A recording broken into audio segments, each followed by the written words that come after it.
Hai semua, Assalamualaikum. Selamat datang di channel YouTube Andi Supriyadi.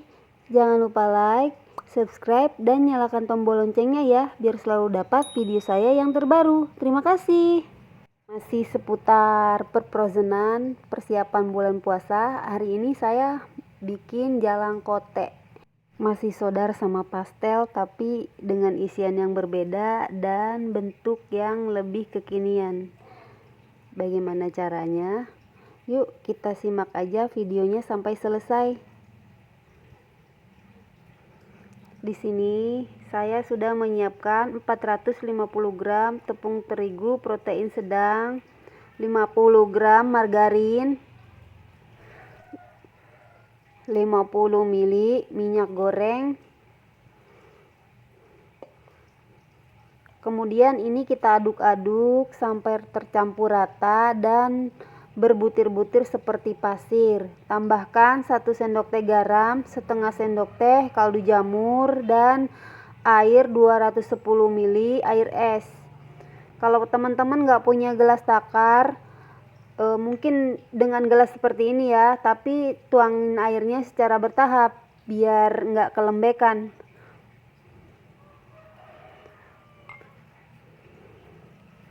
Oke, diaduk terus. Masukkan airnya semua. Aduk sampai semua tercampur rata.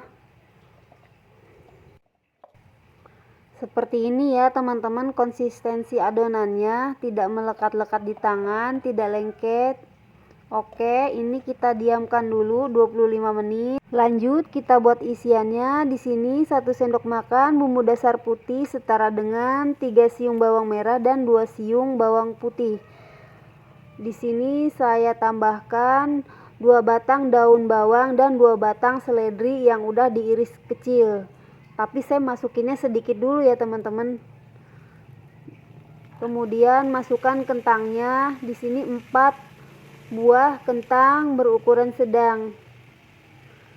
Masukkan 200 ml air, 2 sendok teh garam, setengah sendok teh lada bubuk, 1 sendok teh kaldu jamur, kemudian diaduk rata dan tambahkan gula pasir 1 sendok teh.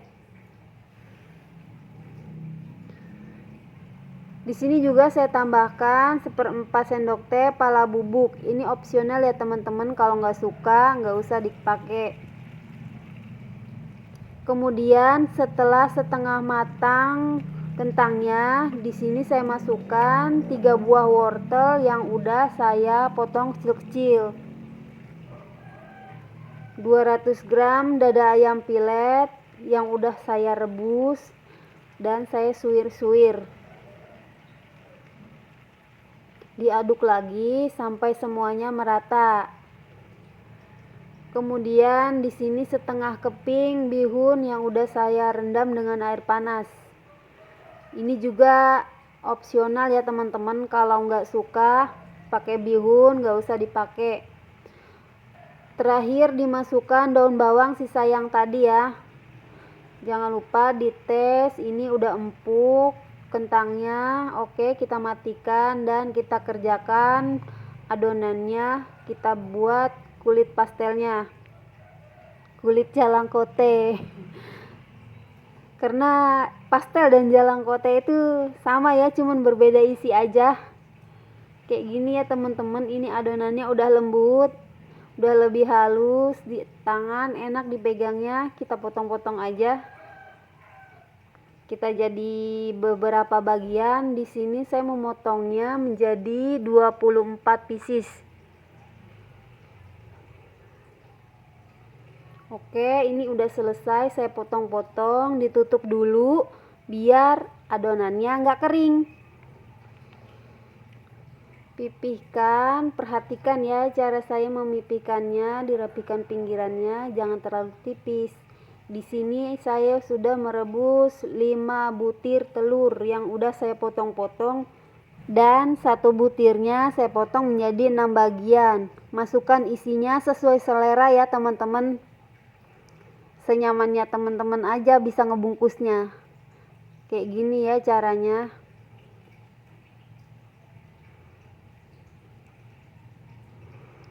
Ini enak loh teman-teman, buat buka puasa. Ini kesukaan suami saya banget, ini kesukaan papa. Saya menggunakan garpu buat menghias pinggirannya ya teman-teman. Kayak begini, ini lebih mudah daripada memilin ya. Kalau memilin kadang-kadang kan agak-agak susah ya kalau belum biasa. Kalau ini pasti semua orang bisa.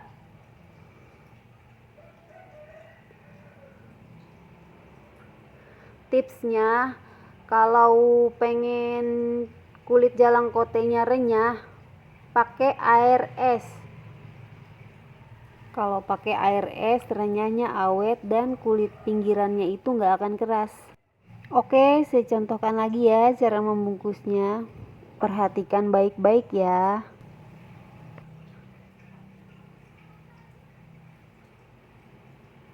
Hati-hati ya, jangan sampai ada yang bocor. Harus bener-bener rapat, dijepit-jepit pinggirannya. Makanya tadi saya bilang di dalam menipiskannya di bagian pinggirnya jangan terlalu tipis karena di sini bakal dijepit-jepit lagi. Cuma ditekan-tekan garpu aja, tapi hati-hati ya teman-teman, jangan sampai perutnya ketusuk. perut itu perut jalangkotenya jangan sampai ada yang ketusuk sampai bocor ya.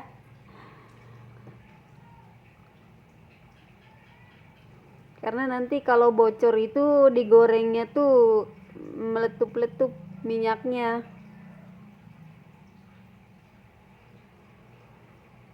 Kayak gini aja teman-teman, mudah banget kan?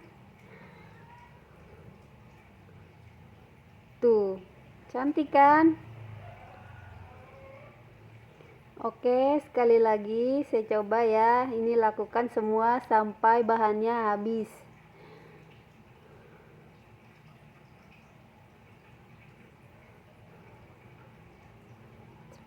Jepit aja pinggirannya. Di sini saya contohkan yang pinggirannya dilipat-lipat, dipilin-pilin kayak begini ya teman-teman.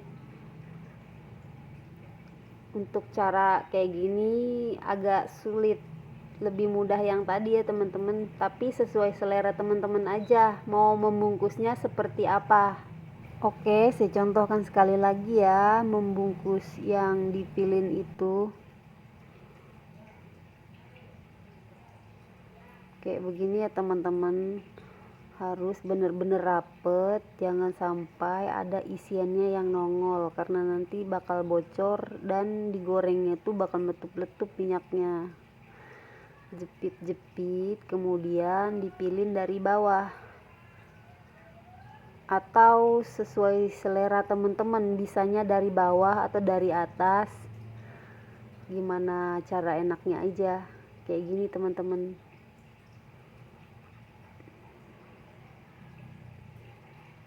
Tuh, jadi deh kayak gini ya. Gampang nggak teman-teman? Oke, ini udah selesai semua saya bungkus. Ini mau saya masukin ke dalam freezer seperti ini ya. Nanti kalau udah beku baru dipindahkan ke wadah lain. Sisanya kita goreng. Buat icip-icip. Tuangkan minyak, kemudian masukkan jalangkoteknya. Goreng sampai kecoklatan. Jangan lupa dibalik ya, biar matangnya merata. Kalau untuk gorengan jangan berkali-kali dibolak-balik, cukup satu kali aja ya teman-teman biar tidak meresap minyak. Oke, ini udah matang, kita angkat.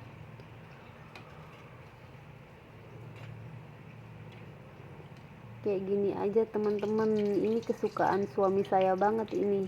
Kalau pulang ke Makassar pasti harus makan ini. Tada, ini dia jalangkote, makanan khas Makassar yang enak banget. Tuh teman-teman, cantik kan bentuknya, kekinian. Dan ini versi bentuk yang umum ya teman-teman. Tuh, ini saking renyahnya sampai meledak gitu ya, gelembungnya jadi rontok. Oke, langsung aja kita cobain. Saya suka banget nih yang bentuk ini nih. Tuh, ini renyah banget teman-teman karena pakai air es. Oke, cobain ya pakai sambal botol aja kalau nggak sempet buat sambalnya. Bismillahirrohmanirrohim. Alhamdulillah enak banget teman-teman. Ini recommended banget buat buka puasa. Ada telurnya, ada sayurannya, lumayan buat mengganjal sampai pulang sholat raweh. Bagi teman-teman yang baru ketemu channel ini, jangan lupa subscribe ya. Terima kasih. Gimana teman-teman, tertarik nggak buat bikinnya? Gampang banget kok. Yang penting tahapannya harus benar ya teman-teman. Buat buka puasa biar tenang. Kalau mau buka puasa tinggal digoreng. Oke, ini recommended banget.